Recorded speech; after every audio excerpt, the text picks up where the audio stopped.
So then I never knew how expensive these wheelchairs were. Oh my God. What? This wheelchair is like cost more than some cars. Huh? This wheelchair cost more than some cars. This wheelchair is a down payment for a house. What? This wheelchair, I'm telling you, this wheelchair I think is like about $40,000. You kidding me? Yeah, if I'm not, yeah, about $40,000. If this one is for $40,000, right? 40,000, like 40,000 US, I mean Canadian dollar. Yes. It seems like it's approximately like 150 million to 200 millions.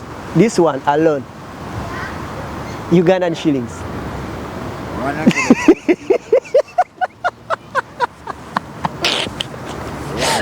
40,000 is equivalent to 150 to I'm telling you, million. almost 200. I stand to be corrected, but I think it's almost 200 million Ugandan shillings. Really? This one alone. I'm telling you, don't just say like 40,000. Okay, you said it. You gave it a price though. Yeah. You told me like it's a down payment for some houses. Yeah, that's it. These are like this is basically a car too. This is a car I'm driving, like a wheelchair.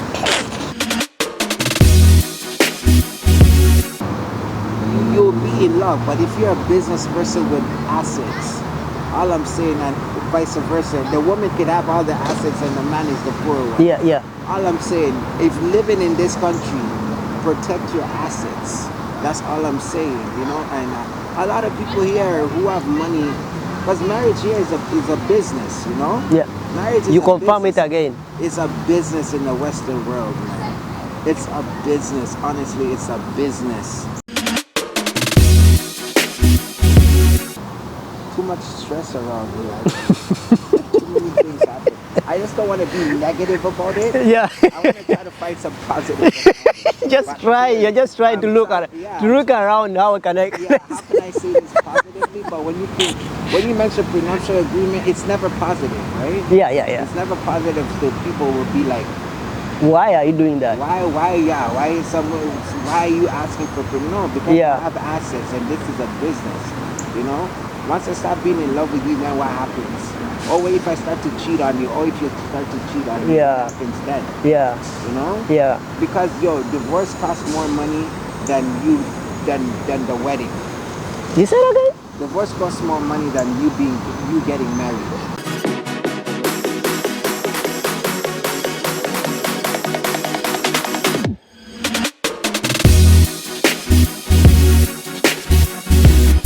The Answer Channel, a solution to every situation. Okay, kwaniriza kwenye naje sinziro kubatengo tulaba ku The Answer Channel. Nakugamba genda ku YouTube channel yo noteka ekigambo DA nolekawo space notekawo channel notekawo space notekawo answer nolekawo space notekawo channel ojja kusaba nnyo okubatengo tufuna ku mukutu guneeno. Nze Kakalamu The Answer.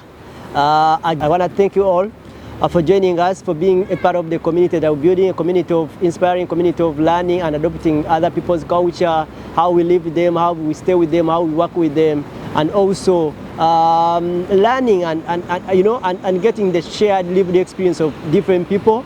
I'm glad and humbled today. Again, we have our brother from Uganda who is becoming my close friend, none other than Martin Opoka, a person who came from northern Uganda way back before, I think in early 70s, around there.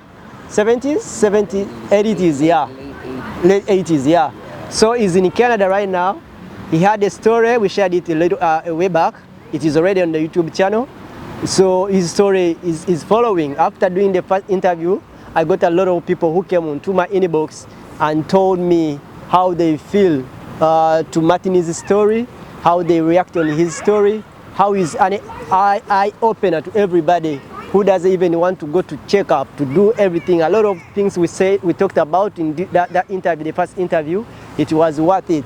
So after reviewing and getting a lot of feedback from different people, they told me to get a chance or to ask another opportunity to come to Martin and see if he can give us another time to talk more about, because we believe he grew up in Canada. Let's say that. He went through all the ups and downs of the lifestyle and everything. So he's one of the person we can learn from him. Not just the bad side of it, but even the lifestyle, even the way we can maneuver, we can change our mind and everything like that. Prepare the mindset and do whatever we can do. So I want to confirm that it's not the first. It's not the first interview to be with him. This is our second interview. So Martin, you're welcome today. Thank you for joining us. Thank you for giving us this opportunity again. This means a lot to us. Thank you for having me back on your platform, you know. Yeah. I enjoyed the conversation the first time, you know. This is round 2. Yeah. I can't wait to share more stories, Yeah. you know, more about living here, Yeah. you know, growing up, the lifestyle, Yeah. you know, having kids here, Yeah. you know, Yeah. with having kids here not culturalized Okay. like back home. Yeah. You know what I mean? Yeah. Kids back home are very respectful. Yeah. My kids, you know. Yeah, you know. I appreciate that. I appreciate the first interview, and I'm here to educate if I can. You Yeah. know, and continue telling my story. Yeah. You know, that was the first time Yeah. we had the interview. That really let me come out of my shell in a way. Wow. Yeah. So we got an answer of building the resilience is through breaking the silence. Yes. So we got the answer from that. Right. All right, thank you very much. So according to the feedback you got, you also got the feedback, right? Yes, some of the feedback. But you gotta break it down for me more, you know? Okay, okay. But a lot of comments I got, they are so much in English. I think you can understand that. I have some people like from Nigeria who told me like, they are so humbled about you sharing the story. Okay. They are my friends. They got. I don't know how they got the interview though, but they came into my inbox and said that. Okay. So we really appreciate the second time because we know whenever we have you on the platform, it's really meaning a lot for us. So that's my friend Remy is already on the camera there as usual this time round. So I think we're gonna start with the thing that I always ask different people whenever I get a chance. Okay, before I don't want to go back into the other side of the story we had, but if I ask you something about the first chance you got into your life, I don't talk about like Uganda, wherever Uganda or here, but the chance you feel like you got, and you feel like you used it wisely and collectively. What is that chance? Okay. The chances I got living here or just in general? In general, yeah. I don't think I used it in a good way growing up here, like especially in my younger days. Yeah. Like I could have done better if I had better guidance. Okay. In my younger days, because if I had a better mentors, you know, somebody to guide me, to stop me living from a certain lifestyle. Yeah. We all, obviously we make our own choices, right? And we follow, like, looking for like father figures. Yeah. You know what I mean? If I had a better role model, I think the way I grew up, I wouldn't grow up like that. You know? Okay. Yeah, I wouldn't grow up like that because what I did when I was younger was, you know, it wasn't progressive. Although I learned how to be an entrepreneur, you know, that's what I learned from that. But other than that, if I could do things differently, I would, you know. And another thing is stress. Stress is a killer in this country. Say it again. Stress is a killer in this country, but stress in general. Yeah, like you know? it doesn't come like when you talk about the stress, and when I recall the previous interview we did with you, and I recall somebody told me like he came with a friend, I mean the parents, mom and dad were already here. He just grew, like he was settled in, like okay, I would say settled in already, because he had some people like mom and dad, no stress, like loneliness, feeling I miss some people back home. You came with all your people. Where the stress coming in? The stress is coming out part of growing up, you know, part of growing up. Yeah. You know what I mean? Being in certain positions in life, you know what I mean? I can only, like, the way I grew up, like, certain things transpired in my life, certain traumas transpired in my life that brought certain stress to me, certain depression, and I didn't know how to deal with it. You You know, they say when you're stressed out, depressed, you should always talk to a therapist or talk to somebody. You know, I held in a lot of stuff. Yeah. That's why I'm saying sometimes stress is a killer. You know what I mean? Even, for example, me and breaking up with dear mother. Yeah. When we separated, that was also a stress. That was such stress that kind of I let it get the best of me. Instead, it turned around and it hurt me physically. You know? Yeah, because of the stress, I started having symptoms in my hand. The symptom led into surgery. Surgery then led into paralysis. Then paralysis led me to here.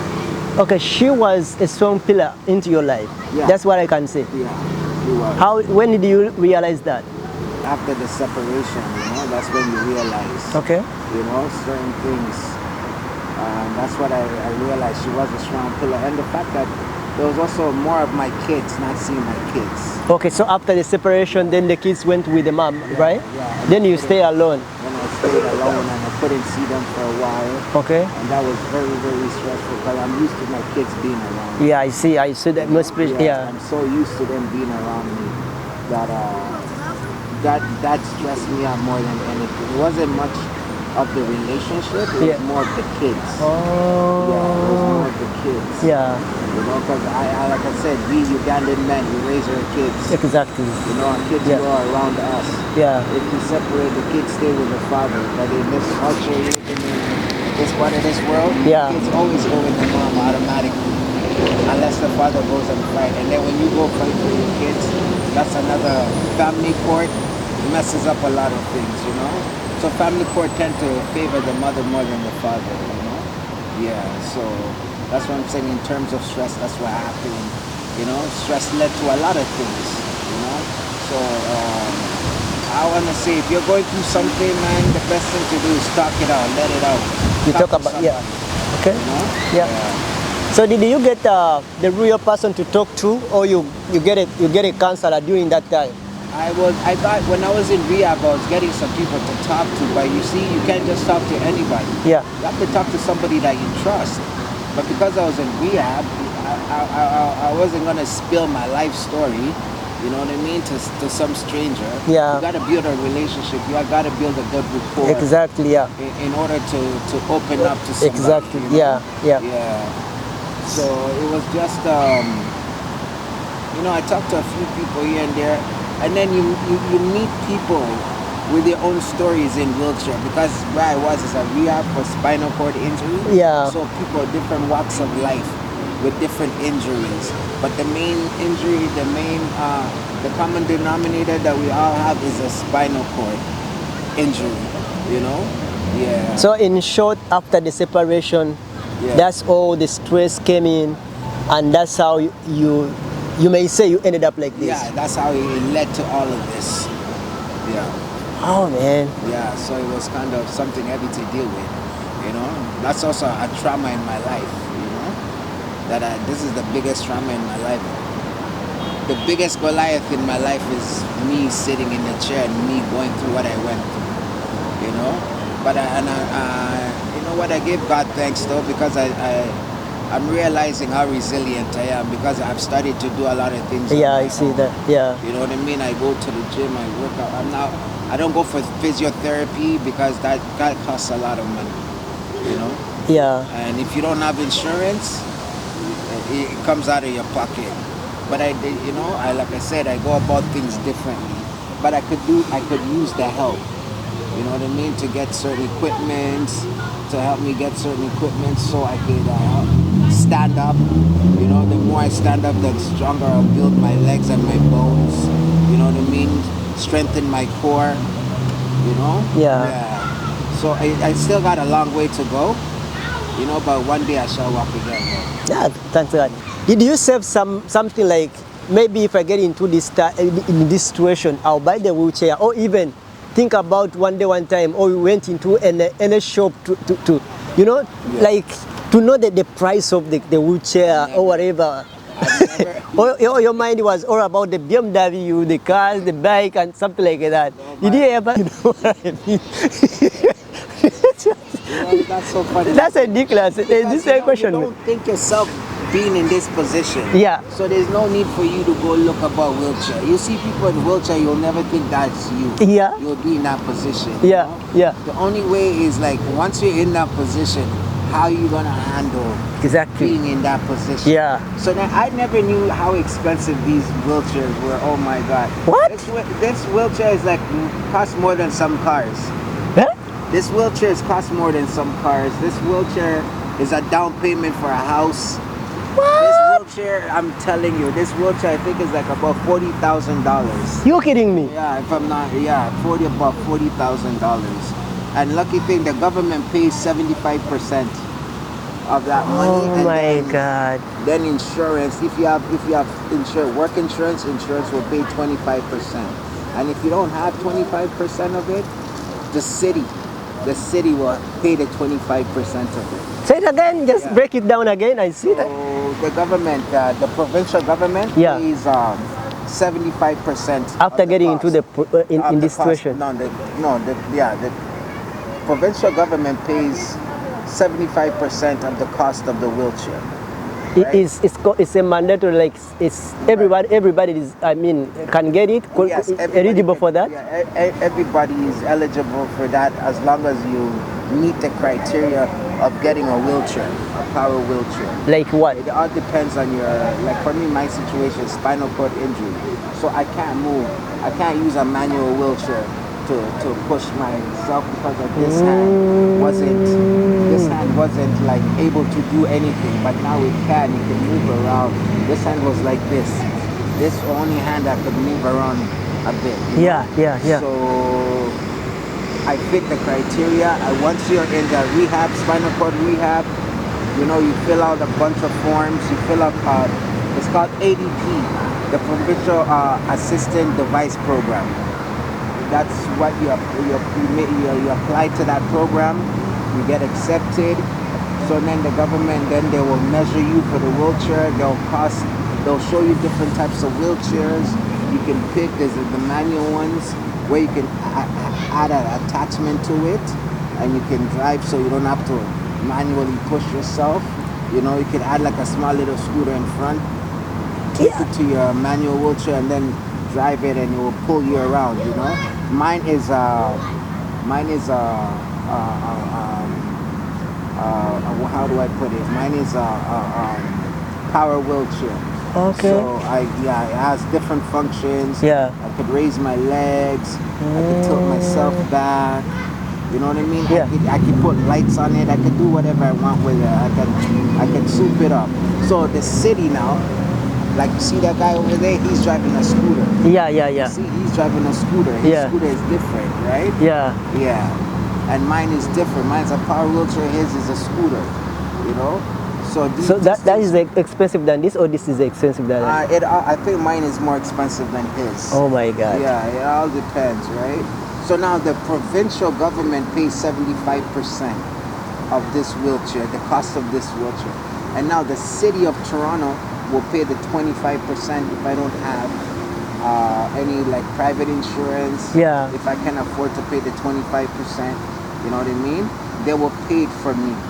You know what I mean? So, but then after that, you can apply for more programs with the city, and if the city can accommodate you, they will accommodate you.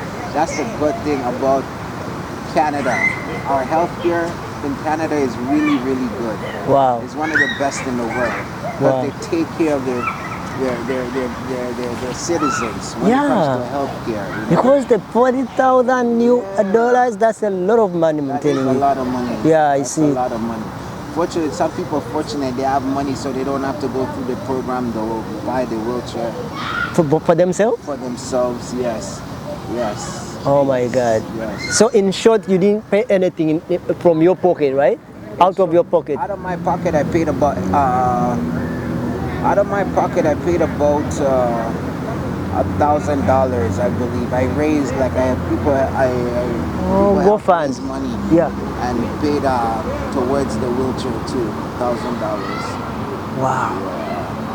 Oh my The God. community raised money, and I thank them for that. Man. Ugandan community? Ugandan community Wow. raised some of that money. Wow. Yeah, and I thank them for that. I truly, truly appreciate the Wow. Ugandan community. You know, we have some good people out Yeah, there. yeah. You know, yeah, I really appreciate that. Oh, So, man. and this is what helps me go around.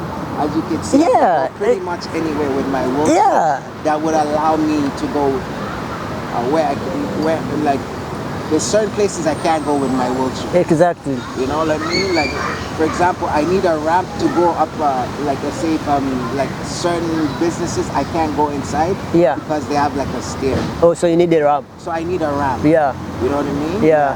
To get around, I will jump on the TTC bus sometimes to get around. Yeah, Then but the I'll TTC jump- always have that. The ramp, They yeah. have the ramp. Yeah. You know what I mean? They have a spot for me to sit. You know, I could jump on a bus called Wiltron's bus. That's specifically for people in wheelchairs, disabled, old seniors. You know what I mean? Yes. They have buses, specific buses that will I pick see. us from our home to Oh. our appointment. That's called door-to-door services. Okay, it's like a minibus, right? I always see You them. see them, the red Yeah, and yeah, white yeah, ones? yeah. They're called Wiltrans buses.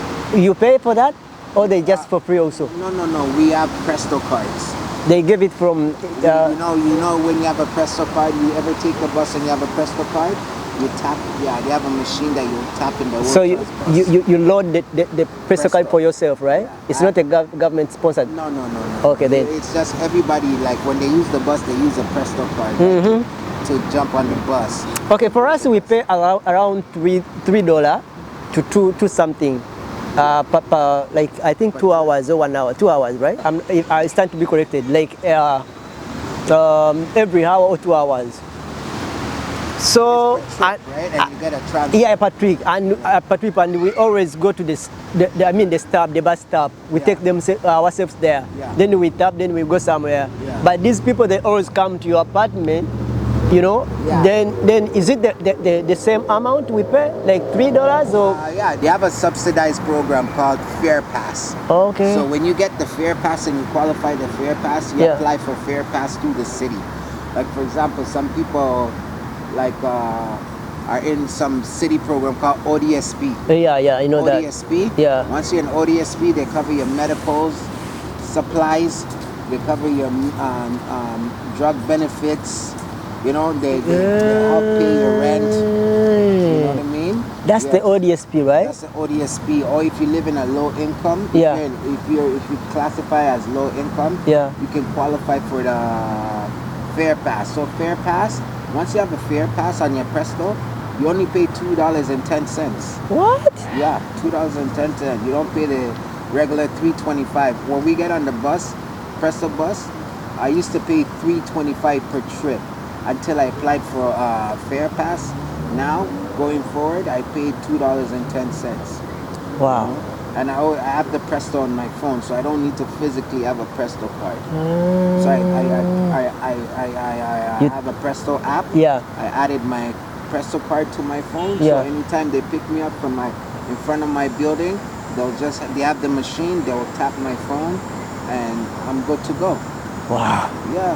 Oh man. Life could be easy sometimes, you know? So I want to pose a question there. I know you've never been so much in Uganda, right? Yeah. But I've ever been there. Yeah. There are sometimes I feel like I made a mistake. It's normal, especially people who. Okay, I will not say like I was doing so well, Yeah. but I was in a level where I feel like I'm not so bad. Yeah. I'm promising, right? Yeah. But there are sometimes we feel like, okay, maybe I made a mistake to come into these countries, right? According to the stories, I know you have your friends. According to the stories and the situation you've been in and you're still in Canada, how can you rate and how can you talk about if you want to differentiate between the two countries and their support? Canada is worth it. The situation I'm in, it is worth it because there's programs that I can benefit off. You know what I mean? In my condition. You know what I mean? Because I'm not working right now, so I live off of like a monthly stipend. Right? I get money from the government, the buses. Yeah.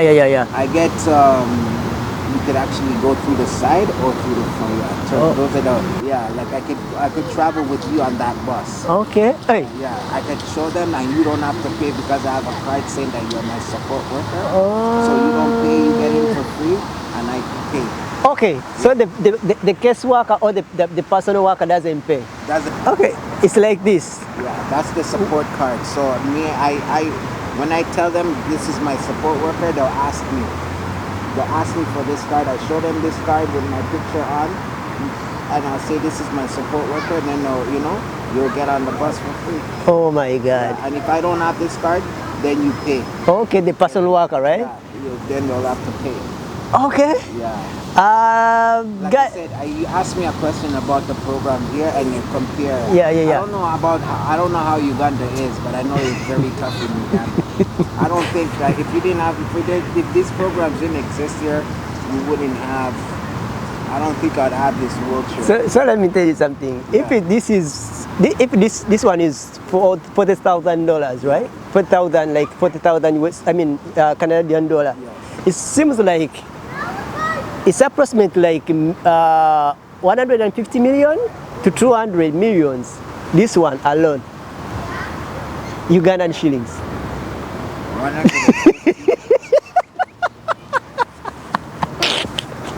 30,000 is equivalent to 150 to. I'm telling you, million. almost 200. I stand to be corrected, but I think it's almost 200 million Ugandan shillings. Really? This one alone.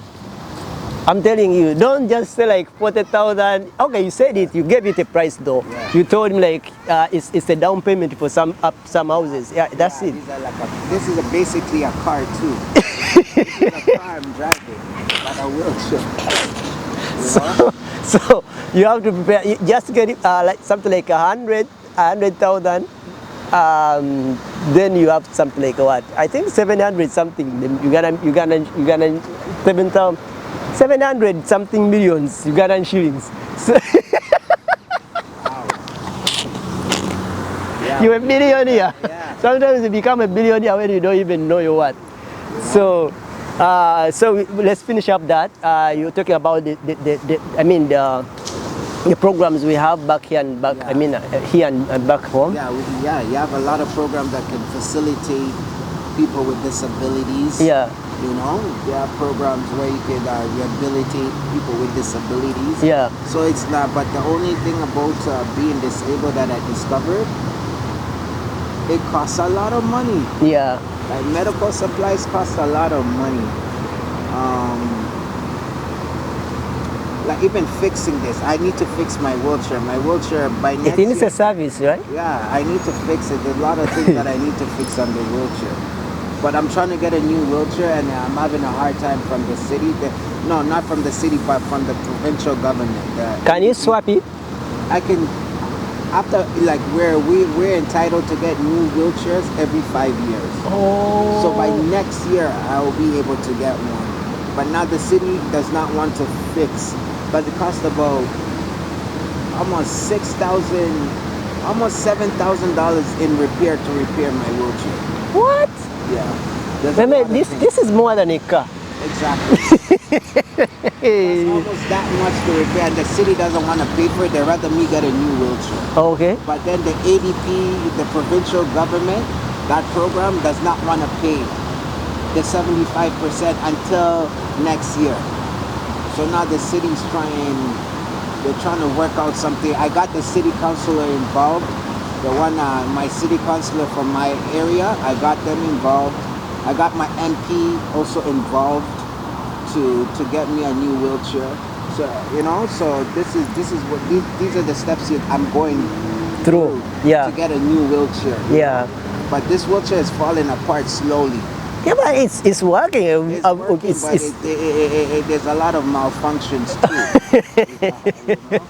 Yeah, but this is what we gotta go through, Wow. Yeah, everything is expensive. Man. Even if you go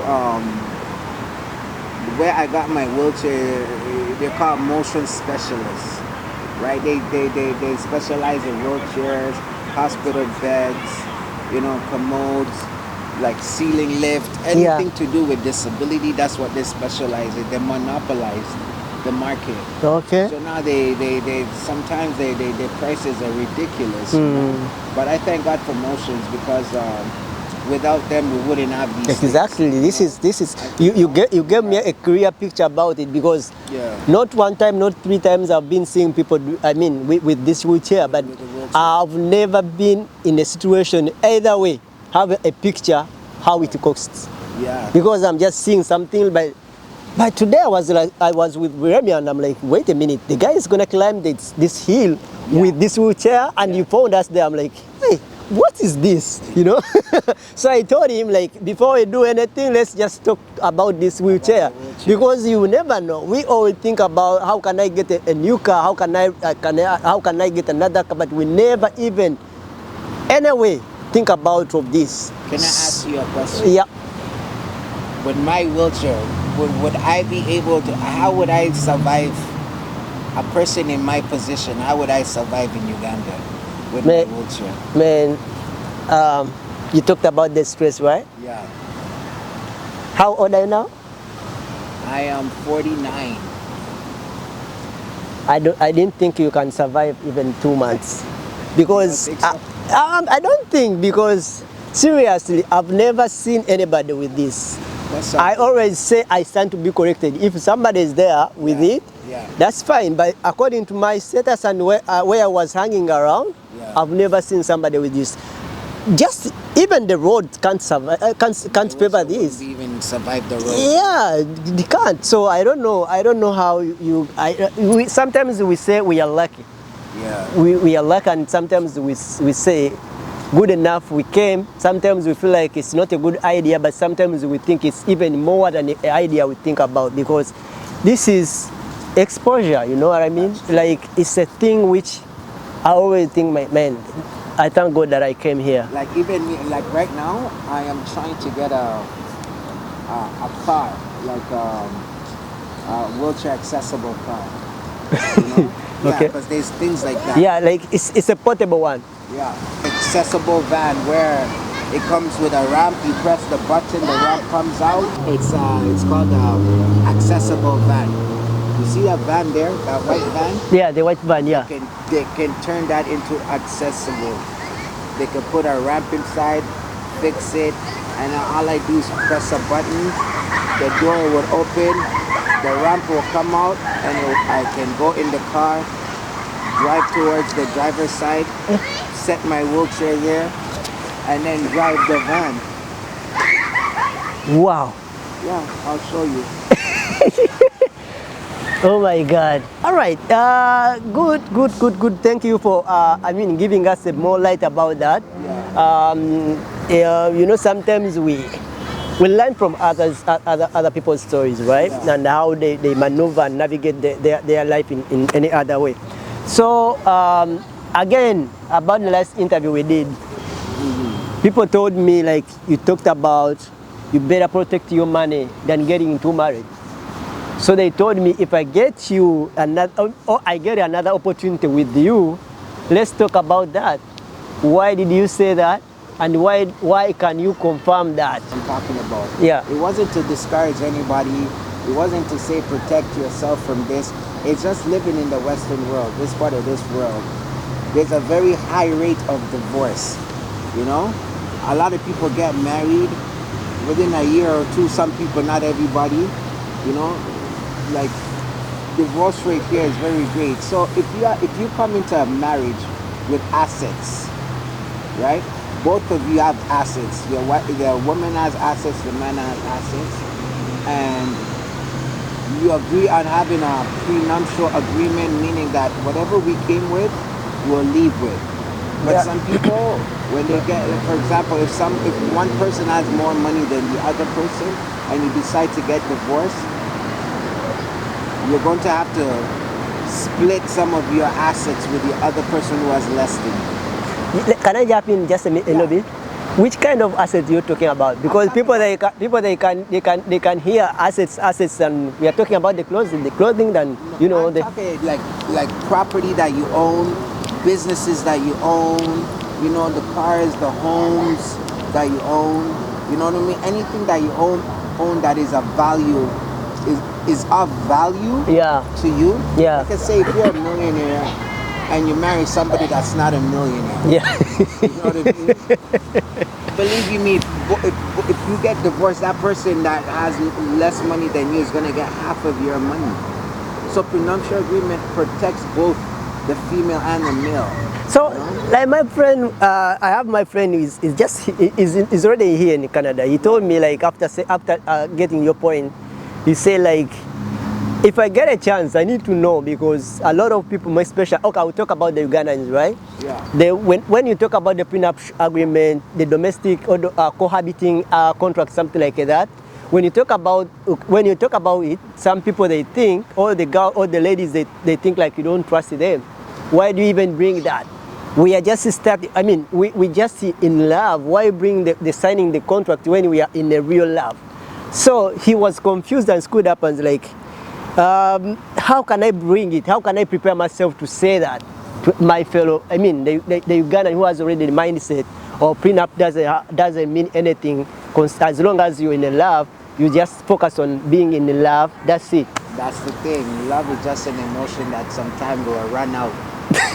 You'll stop loving somebody because you don't know nobody until you live with them, right? You might be in love, but when people get married and start living with each other and seeing there's some bad habits that they don't like, or something becomes in between that marriage, and then you know, things happen, life happens, right?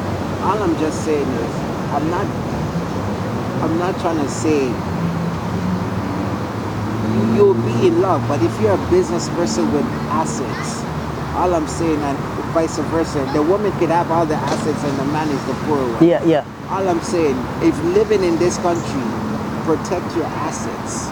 That's all I'm saying, you know. And a lot of people here who have money, because marriage here is a business, you know. Yeah. Marriage is You a confirm business. it again. It's a business in the Western world, man. It's a business. Honestly, it's a business. Because some marriages don't last long. Yes, everybody wants to get married. You know what I mean? You go out, even getting married. You know how much money people spend on weddings? Less. A lot of people, yeah. Some people spend a lot of money on weddings, and some people, you know. And when you spend that type of money, that's money that you went to go borrow. You know what I mean? Yeah. Money that you went to go borrow, and you have to pay that back, that money. You know what I mean? So all I'm, and if you have money, you don't have to borrow the money, right? Yeah. But you could pay for your wedding and stuff like that, you know? Yeah. But it's costly. All I'm just saying, if you're going to do something like that, always protect yourself.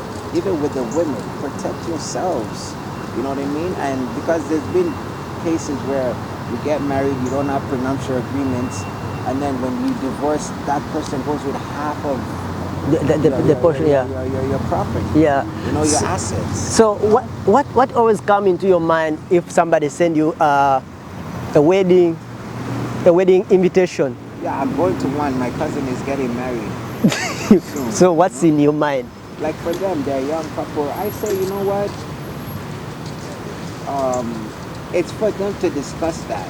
Before. It's for them to discuss their, like, that's when I meant to, I made that, I was just generalizing that statement. Yeah. I was just saying in general.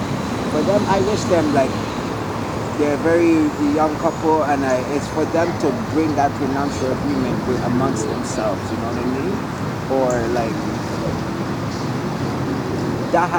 that's not for me to discuss any of that with them, you know what I mean? But if they've been living here for so long, they're actually born. My cousin was born here, right? He's also from back home, you know what I mean? And he has his own business and stuff like that. He's a trainer and stuff like that. So it's for him and his wife to discuss how they want to, you know, how they're going to go about it, you know? Because if, like, too much stress around here, too many things happen. I just don't want to be negative about it. Yeah. I want to try to find some positive about it. You're just trying to look around how can I... Yeah, how can I say this positively? But when you mention prenuptial agreement, it's never positive, right? Yeah. It's never positive, so people will be like, Why are you doing that? Why are you asking for no? Because Yeah. I have assets and this is a business, you know. Once I start being in love with you, then what happens? Or what if I start to cheat on you? Or if you start to cheat on me, Yeah. what happens then? Yeah. You know? Yeah. Because divorce costs more money than the wedding. You said again? Divorce costs more money than you getting married, than a wedding actually. Because then if you get your lawyer and I get my lawyer and we can agree to stuff, or you want some of my stuff, I want some of your stuff, you know what I mean? We gotta split this, that. Yeah. Yeah. Like I said, divorce costs more money, but then the children suffer too, right? And the children are the one that's stuck in the middle, you know? So how do you prepare that person to say something like, to bring the word prenup agreement when I'm meeting the person? Or when you're discussing it. Yeah, how do you think somebody can prepare, like the foundation of it? It's just a discussion you have to have. First of all, you have to know your partner, you know? Your spouse. Yeah. Who you're gonna go, who you're married. You know what I mean? And if you think they're trustworthy or whatever, you don't have to bring the prenuptial. If you think they're a good person, they'll take care, you know. But bringing a prenuptial, how do you bring it to your spouse? It's a discussion that you guys have to discuss. Like, you ask them, what do you think about prenuptial agreements, prenups? And you hear the reaction, you hear the response to that, you know? Yeah. You ask them generally, you say, what's your thoughts on prenuptial agreements, you know? Have you ever heard about it? Have you ever heard about it? Like something, no, you just in a discussion that. In a discussion, Yeah. You know, and if they ask you what is that, and then you educate them. Yeah. Nowadays we have so much. ChatGPT, AI is so much, yes, right? we could get any information through our phone. And we don't have to go and search for it. You can just ask your phone, and your phone will educate you about prenuptial agreements. So it's not a trust issue anymore. Like, it's not a trust issue. It's more of protecting your assets. Okay. Protecting yourself. Yeah. You know? Yeah. Like, especially both of you are coming in with a lot of assets, right? And you guys are in love, you know, but you want to protect yourself, both of you, and come up with these prenups, right? To just protect your assets, to protect your kids, because it's your kids are the one that's gonna get the stuff, right? You don't want you marrying somebody and then you divorce and they take off with all your stuff. You know, how do you feel? How would you feel? yeah, yeah. But people like you in this community, I'm telling you. You're so popular in this community. She's one of our PSWs too. So that's what I'm talking about with prenup. So you ask your partner, what do you think about prenuptial agreements? You know, and then you see their reaction from the discussion. So if it gets heated now,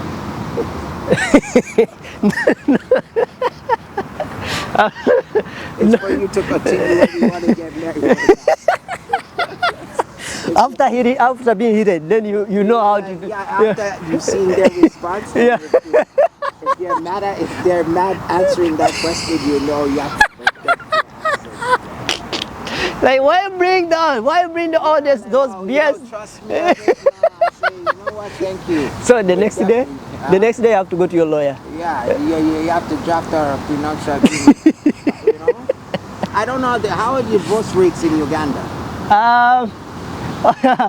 Wrong person to answer that question because. How are the divorce rates in Uganda? But I remember one time they told us like we're gonna divide the properties as well, right? But did I pass that's not yet, right? It's just in a draft. You know, Uganda is we always make alarm so much, my friend. Whenever they bring something, we can cause the alarm, and in the cause of the alarm, okay. Let's slow down.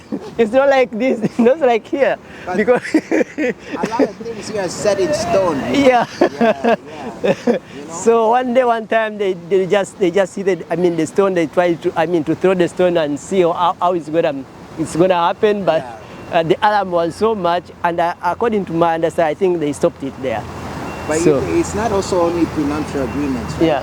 Even if you have properties and assets and you want to leave stuff for your kids, you make sure you put it in writing. Like you go through some lawyers, leave an estate, open up an estate, You know what I mean? And Yeah. then you can set certain stipulations and say, when my kid reaches a certain age, he can get this amount of money or can get this property.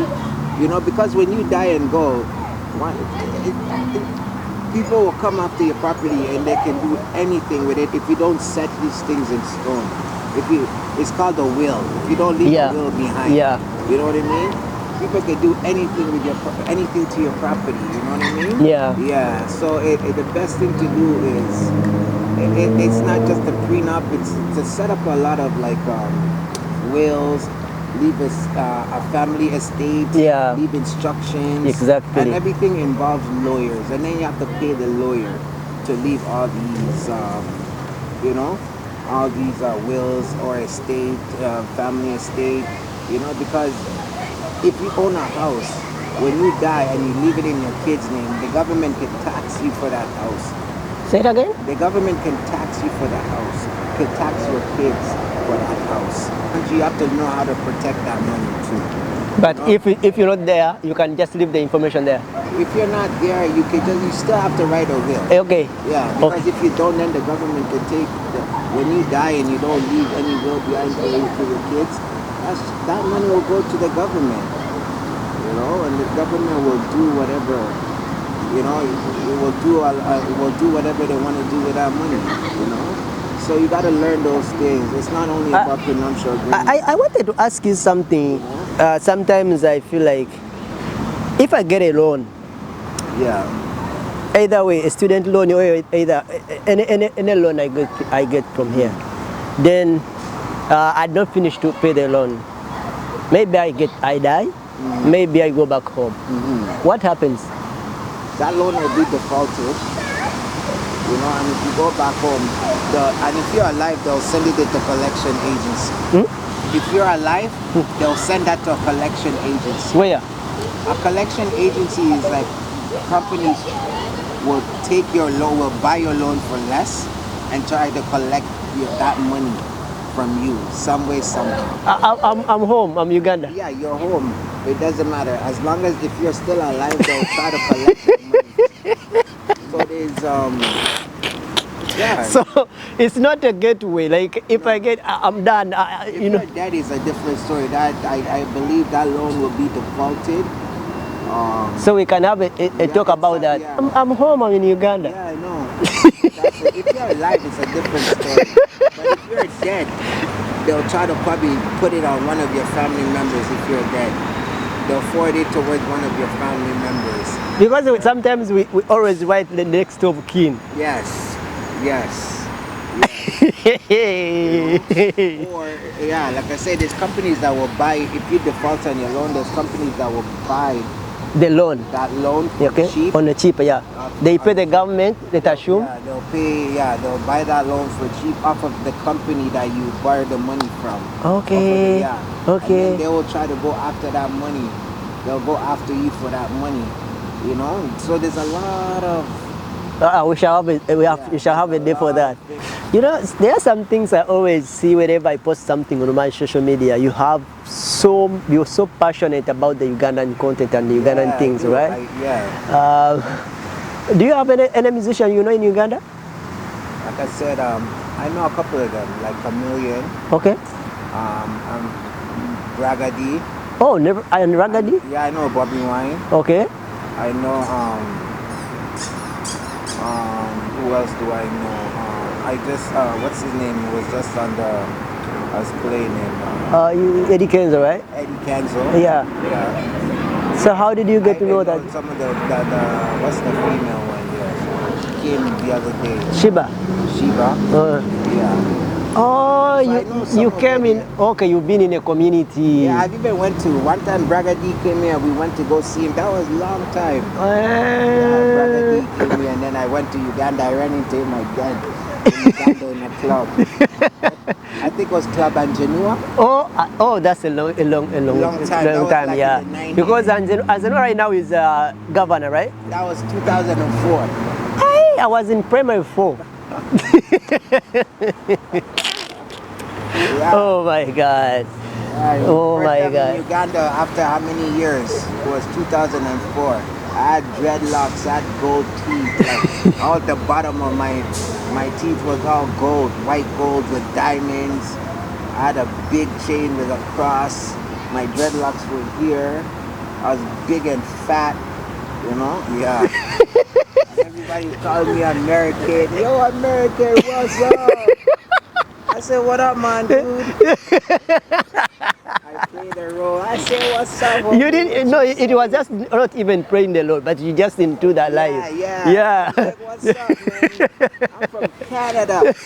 You know, I ain't American. I'm from Canada. I'm Canadian. So you don't want to be called American. American, you know, I'm Canadian, man. I was like, what's up, you know? I didn't even tell them I was like, nah, man, I'm Ugandan. I wasn't even saying mostly I was saying I'm Ugandan. I was born here, but I was raised in America. I grew up in America. Yeah. Yeah. So I'm Ugandan. How do you feel when you see some, like yesterday I did some post for one of the guys. They are so proud of Uganda, right? Yeah. One is who's the guy? Is just in an NBA.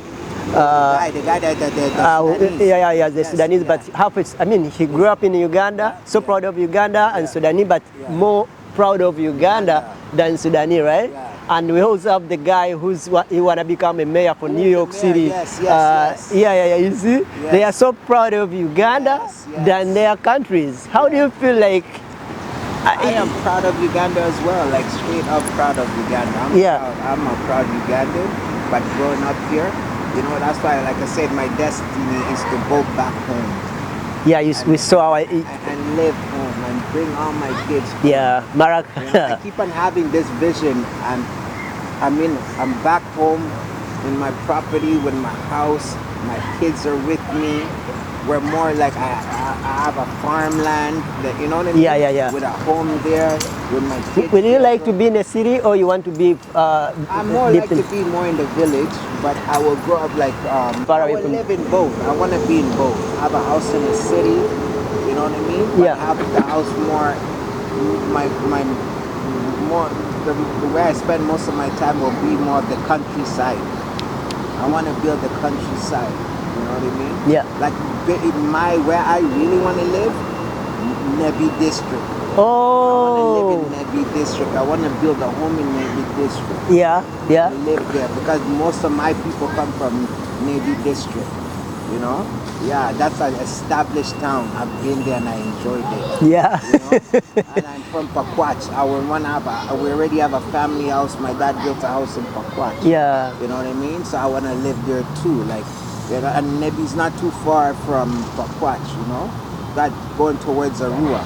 But living in Kampala is a lot of hustling and bustling. And I've been there. Woo! Driving there. Yeah, oh my God. How do you guys sound?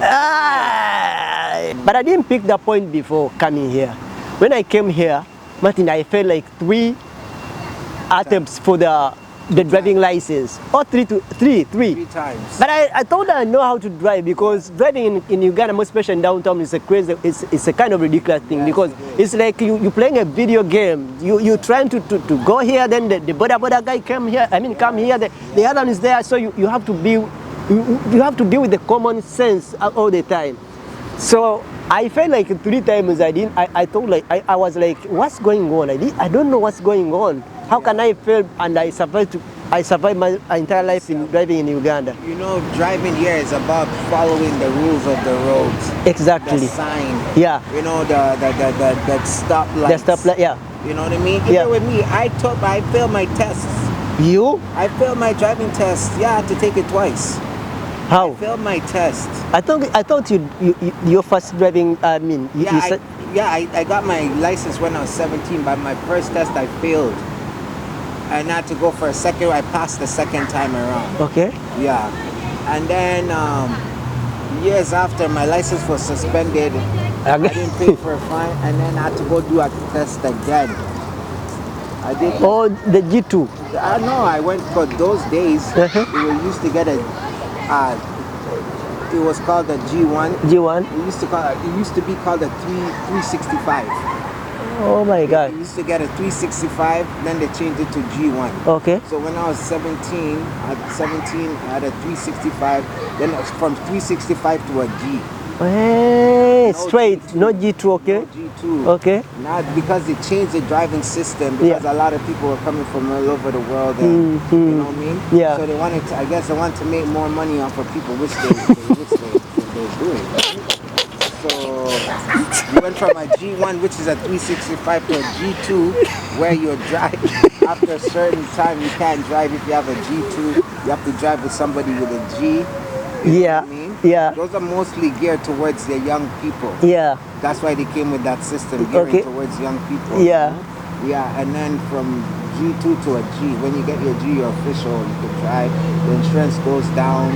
You know what I mean? You don't pay that much of it. I mean, it all depends on your driving record, right? Yeah. So yeah, I failed my test twice. Like I went the first time, and then the second time I got it, right? Yeah. But it's all about following the rules of the road, the signs, because every year or every year things change. The signs Exactly, change, yeah. the road change. Absolutely. And that's the thing. I see. What about back home? Do they have like the same? You have to go for a driving test back home? But, to be honest with you, the driving license we don't go into the tests. Yeah. You just go straight. Like for me, I would say about like, and I think it's the same thing. I just applied. I just got an agent. Yeah. Applied for me. Then after applying for me, then I went for biometrics. Yeah. Then after that, they called me and I got my driving license. That's it. Yeah, that's what I did. So you don't go actually. No, I didn't go there. See, that's the problem. Yeah, I didn't go there. That's So why and the system in Rwanda and system in Burundi and system, I think Rwanda and Burundi, it's the same of Canadian. Yeah. They go through the test, then after that they go for, I mean, there is almost the same process from, I mean, here. But again, they also fail when they come here. Because the rules on the road here is different. When you're used to driving with no rules back home, Yeah. and then you come here and you think that yeah, you can drive. But Yeah. when you follow the rules on That's the the road, problem, can man. you tell me what you know? They'll ask you these things because you get a drive. You go to driving school. Yeah. You drive for a few months. You drive on the road for a few months. The instructor teaches you the rules of the road, the etiquette of the road. You know what I mean? So, you see us here, right? It's getting wet. Yeah. You know? Yeah. So, that's how, you get to learn. But there's a lot of people who want to dodge. Exactly, the process, system, yeah. the system, Yeah. And go buy their license. So now, when you buy your license, how are you going to know the rules of the road? Okay. You know? Yeah. So this is one thing about here. There's process of getting stuff here too. You get your driver's license. Getting your driver's license here is like getting a credit card because that opens the door to other things. Exactly. Yeah. So yeah, that's a good thing. But wow, Uganda, I've yet to go back with my driver. I see people sometimes run the red light. Holy, especially those guys in matatus. Jesus Christ. Anyway, thank you very much for today. Thank you very much. I appreciate. As we're winding up, can you just give us some of the motivation that can push the black people, fellow Ugandans who just came in Canada, starting life, trying to become something into this country and how to achieve it? All I'm saying, well, all my fellow new Ugandans, you come here, all I say, work hard for what you want. If you have a dream of owning a business, follow your dream. And there's always programs to get you started. Like, to get you started, if you need a place to stay, there's programs that can get you into housing. Yeah. You know what I mean? Toronto housing. Yeah. There's programs that can get you to, like, especially for youths, Ugandan youths. Every summer, they have jobs for the youth programs where youths can apply and they get into the program and you could have a summer job from that. You know what I mean? Go to school, work hard, and live according to your means and do your best, man. The sky is the limit living in Canada. Eh? When you live in the Western world, the sky is the limit. We have it a little bit easier because we have government programs that can help us, that can put us in the right path. Yeah. You know what I mean? And we don't have to pay for school until we get into like college, university. Even with that, you still have government programs that you know, student loans that you can take out to go to school. You know what I mean? So elementary they don't pay. Elementary to high school, they don't pay nothing. Hey. No school fees. School is free, and that's what Uganda need, to free up the school system. You start paying like at the college level. Yeah, from the college level up, you start paying. So we cannot. Okay, anyway. The fee is no more. School, you don't pay any fees, but there are certain things that you'll pay for, like school trips, kids' lunches, meals like that. If your kid, if you don't. What about the bus? The buses, you don't pay for school buses. What? That's provided by the school. Yeah, the school board will provide. Yeah, you don't pay for those. Those are free for kids. So who pays the elementary schools? Elementary school, the government. Okay. They get funding from the government too, you know. Yeah, and the school board takes care of that part, you know. Yeah. So those people with the kids, young kids here, they are just surviving. I mean, they are just enjoying the benefits. Yes, the only things that you pay for, even the government helps you pay, is daycare. So if you're low income, government will help you pay, subsidize your daycare. They'll pay daycare for you. But if you're well off, you pay daycare fees. This is a daycare right here. Yeah, you know? yeah. You pay daycare fees. For low income people, the government subsidizes that for them. There's a lot of opportunities Yeah, out here. I get you now. You know, once you know the doors open for you, and always remember this as Ugandans, once the door is open for you, make sure you open doors for others too, so they know. That's wonderful. You know, Yeah. yes, that's how you grow as a community. Yeah. You know, you open doors for other people, so other people can know. And by the way, George Walobo is doing such a brilliant job. Yeah. I'm so proud of him. Yeah. He's opened a lot of doors for Uganda. Yeah, You know? yeah. Even with the different programs. Yeah. You know, he connected me and you guys together. Exactly. You know Yeah. what I mean?